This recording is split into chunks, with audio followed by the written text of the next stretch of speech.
अस्सलाम वालेकुम स्टूडेंट्स, आज है जनाब 3 दिसंबर 2020 और आज का जो हमारा टॉपिक है वो है साइंटिस्ट नेम है किकोल। अच्छा, कुछ लोग उसको किकोली, जो इंग्लिश एक्सेंट रखने वाले लोग हैं, किकोली भी कहते हैं। अब किकोल है या किकोली है, ये तो किकोल ही बेहतर जाने। मैं ऐसे किकोल पढ़ती हूँ। किकोल स्ट्रक्चर ऑफ बेंजीन।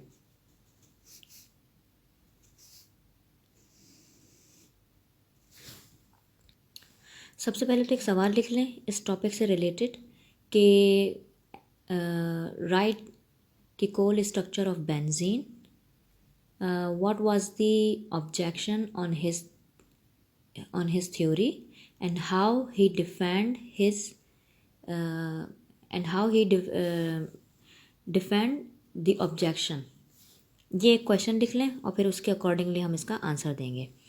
तो सबसे पहले 1865 में किकोल ने बेंजीन का स्ट्रक्चर जो था वो एवेल्यूएट किया था और उसने कहा कि बेंजीन जो है एक 6 कार्बन पर मुश्तमिल कंपाउंड है जो कि एक रिंग की हेक्सागोनल फ्लैट रिंग की सूरत में होते हैं, ठीक है।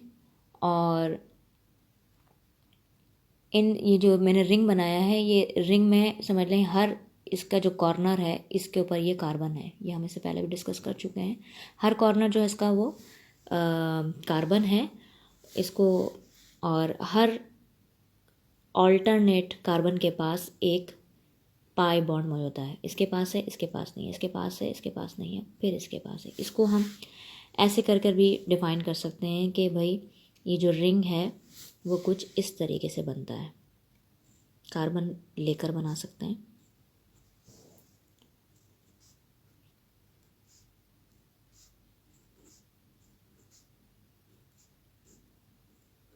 ठीक है जी, ये 6 कार्बन की एक हेक्सागोनल रिंग बन गई है। इसमें हर कार्बन के पास क्या होता है, और हर ऑल्टरनेट कार्बन के पास एक पाई बॉन्ड होता है, ठीक। और हर कार्बन के पास एक हाइड्रोजन होता है।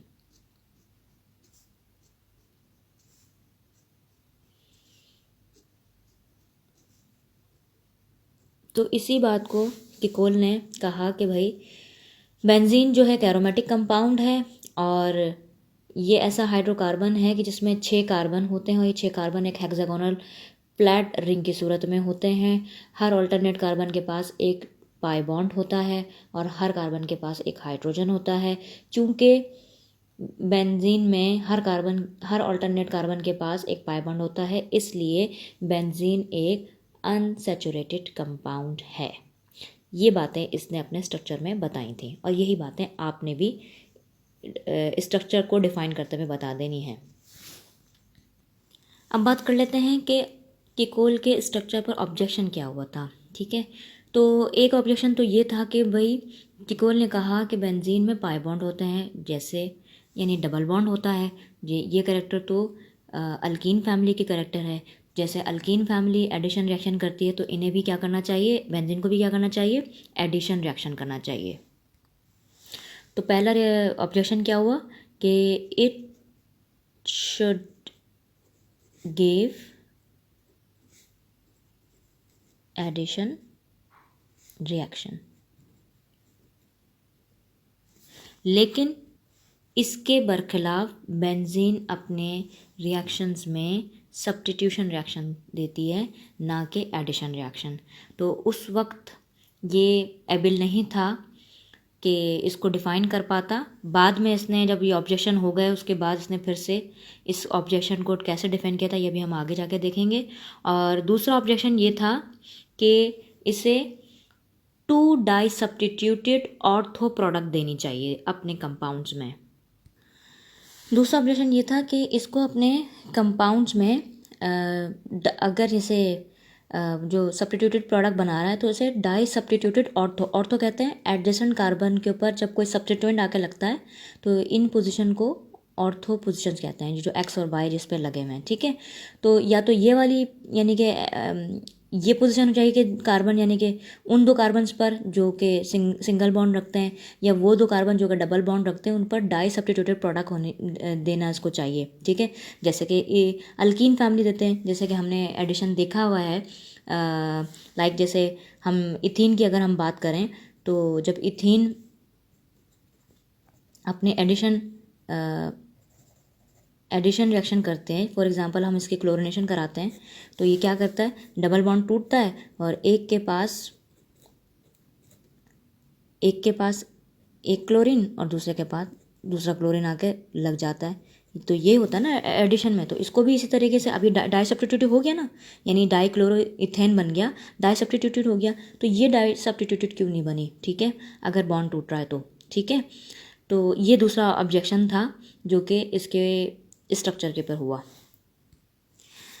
डाई सब्स्टिट्यूटेड प्रोडक्ट देनी चाहिए, लेकिन ये अपने रिएक्शंस में मोनो सब्स्टिट्यूटेड प्रोडक्ट देता है, यानी सिर्फ एक जानिब सब्स्टिट्यूशन होती है, दोनों एडजेसेंट कार्बन पर, यानी जो ऑर्थो कार्बन्स हैं उन पर सब्स्टिट्यूशन नहीं होती, एक कार्बन के ऊपर सब्स्टिट्यूशन होती है। ये ऑब्जेक्शन था इसकी स्ट्रक्चर पर। अब बात कर लेते हैं कि how he defended the objections, ठीक है। तो किकोल ने अपने इसकी थ्योरी पर जो ऑब्जेक्शन होता है उसका जवाब तकरीबन 7 साल बाद दिया था। 1865 में इसने स्ट्रक्चर दिया था बेंजीन का, और 1872 में यानी 1872 में जाकर इसने इन ऑब्जेक्शंस का डिफेंड किया था। तो उसने कहा कि बेंजीन में ये जो कार्बन एटम्स होते हैं ये वाइब्रेशन की स्टेट में होते हैं। ये कार्बन एटम की वाइब्रेशन यानी ये कार्बन जो एटम है वो वाइब्रेशन में होते हैं, और ये जो पाई बॉन्ड होते हैं ये ऑसिलेशन में होते हैं। ऑसिलेशन का मतलब ये है कि ये अपनी जगह बदलते रहते हैं। मिसाल के तौर पर अगर हम यहाँ पर इन्हीं कार्बन को नंबर दे दें 1 2 3 4 5 6, तो ये पाई बॉन्ड क्या है, डी लोकलाइज्ड होते हैं। इनकी कोई जो पोजीशन होती है, यानी कि ये ऑसिलेशन में होते हैं, इनकी पोजीशन जो है वो फिक्स नहीं होती।